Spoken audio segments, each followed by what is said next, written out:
निगरान वफाकी वजीर दाखिला सरफराज बुगटी ने इस्तीफा दे दिया। जराये का कहना है निगरान वजीर दाखिला सरफराज बुगटी की जानिब से 13 दिसंबर को इस्तीफा दिया गया था।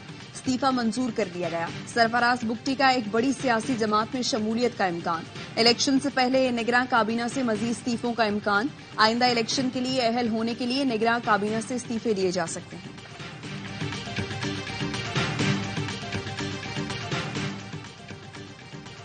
सुप्रीम कोर्ट ने लाहौर हाई कोर्ट का फैसला मुअत्तल कर दिया। इलेक्शन कमीशन को आज ही इंतखाबी शेड्यूल जारी करने का हुक्म।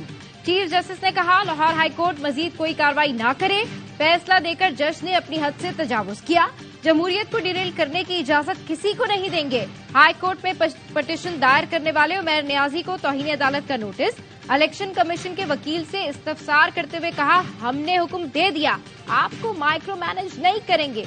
8 तारीख आपने खुद दी थी।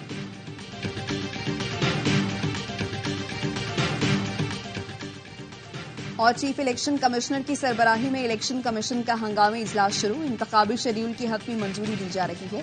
Chief election commissioner Sikandar Sultan Raja ने गैर रस्मी गुफ्तगू में कहा बलूचिस्तान केपी में सिक्योरिटी सूरत हाल तशवीशनाक है, मगर दुआगो है तमाम सियासी जमातों को लेवल प्लेइंग फील्ड फराहम कर रही है।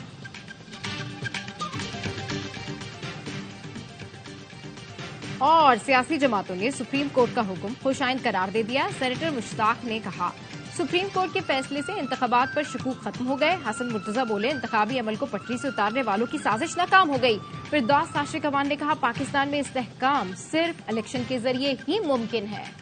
लाहौर हाई कोर्ट का जज तौहीन अदालत का मुर्तकिब हुआ। जमहूरियत को डिरेल करने की कोशिश की गई। ये कोई 20 साल का नौजवान नहीं जिसने जज्बात में फैसला दिया। चीफ जस्टिस काजी फाइज ईसा के रिमार्क्स। कहा क्या जज ने अपने ही चीफ जस्टिस के खिलाफ रिट जारी की है। सुप्रीम कोर्ट ने फैसले में कहा था कोई भी जमहूरी अमल में रुकावट नहीं डालेगा। दरखास्त आई, लग भी गई। हुक्म इम्तना देने वाला जज ही लार्जर बेंच का सरबराह भी बन गया। हैरान हूँ अदलिया से ऐसे अहकामात आ रहे हैं, क्या इलेक्शन कमीशन का सरबराह जज को बना दे। सुप्रीम कोर्ट ने पूरे मुल्क के लिए हुक्म जारी किया था। हाई कोर्ट के जज ने पूरे मुल्क के लिए हुक्म जारी कर दिया।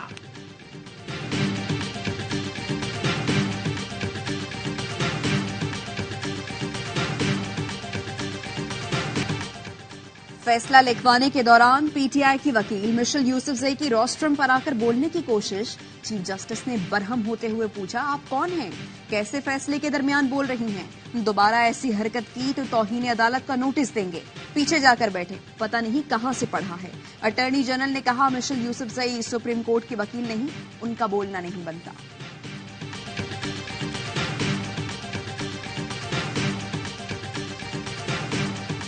गजा में इसराइल की वहशियाना बमबारी। रफा में रिहायशी इमारतों को निशाना बनाया गया। 180 फलस्तीनी शहीद हो गए। तादाद 18,900 हो गई। शोहदा में 55 फुटबॉलर्स और 85 एथलीट्स शामिल हैं। शिमाली और जनूबी गाजा में इसराइली फौजियों और हमास में लड़ाई जारी। एक और इसराइली फौजी हलाक, 2 जख्मी। जमीनी कार्रवाई में हलाक इसराइली फौजियों की तादाद 116 हो गई। कतर का गजा के बेघर अफराद को $5 करोड़ की इमदाद फराहम करने का ऐलान। तुर्क सदर कहते हैं गजा में फौरी और पायदार जंगबंदी की जिम्मेदारी अमरीका पर है। हमास का कहना है जंग के खात्मे का सबब बनने वाली तमाम कोशिशों के लिए तैयार हैं। नस्ला टावर केस में मंजूर कादिर का नाम ईसीएल से खारिज करने की दरख्वास्त मुस्तरद। सिंध हाई कोर्ट ने मुलजिम को मुतालिका अदालत से रुजू करने की हिदायत करते हुए दरख्वास्त निपटा दी। मुकदमे के इंदराज के वक्त मुलजिम बैरून मुल्क था। नस्ला टावर केस में मंजूर काका को इश्तिहारी करार दिया गया था। एंटी करप्शन अदालत पेशी पर जमानत खारिज होने पर उन्हें गिरफ्तार किया गया था।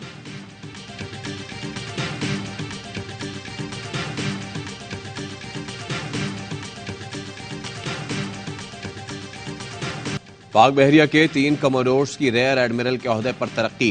रेयर एडमिरल मजहर मालिक, रेयर एडमिरल शहजाद हामिद और रेयर एडमिरल अजहर महमूद शामिल।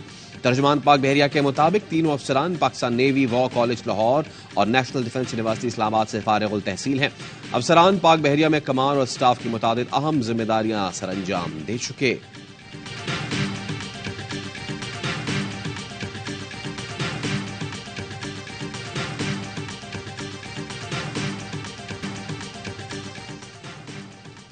अदालती अहकामात की खिलाफ वर्जी करने वाले रेस्टोरेंट्स मस्मार कर दें। सील कैफेज की इंतजामिया की जानिब से सील्स तोड़ने पर Lahore high court Barham. Smoke के तदारुक से मुतालिक केस में रिमार्क्स दिए, अहकामात की खिलाफ वर्जी करने वाले कैफे सील इंतजामिया को अंदर किया जाए। हम ये सब आपके लिए और बच्चों के लिए कर रहे हैं।